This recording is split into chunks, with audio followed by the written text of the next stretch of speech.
All right, Mackenzie, 4 under, get things going here on Thursday. What are your takeaways when you look at round 1 here in Houston?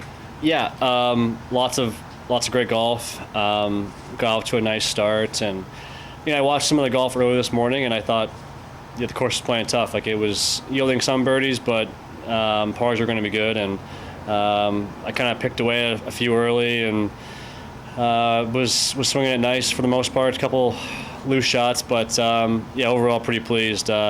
Just tomorrow I need to clean up the par 5s. When you watch something early, how much did that impact your game plan coming out this afternoon? Yeah, I think the game plan for this golf course is usually the same. It's trying to wear a lot of fairways and greens, and you just know shooting 2-3 under around here is a great round of golf and keeps you in it. So I just think that kind of just reinforced the patience and the game plan that I had already in place, and be more of the same the next few days. You and I spoke yesterday about success in the fall, what you learned in 2016, and maybe how you're going to pivot and do things a little differently with the win under your belt. How much big picture is this a continuation from your new approach of winning in the fall early and trying to follow up on it? Yeah, I think that obviously I have some confidence, but more than anything, trying to be a bit more patient, a bit more positive. I made a bit of a mess of the third hole of par 5, and I think a growth in my game is to come back on the next hole, which is pretty tough, and make a birdie. So nice bounce back there, and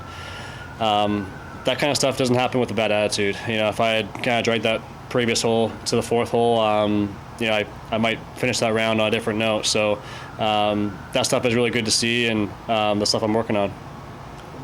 I remember you and I talked in Mississippi kind of about your goal to add length off the tee, which you've done. Mm-hmm. How much does that help on a golf course like this when that added length really does come into play? Yeah, for sure. It's big. I think, today I was playing with Tony, who's pretty long, and, kind of keeping up with him, which, is a good sign for me and something that I'll continue to work on. But for sure on a golf course like this, it's a huge advantage to be able to hit it far, and the closer you can get to the hole, the better.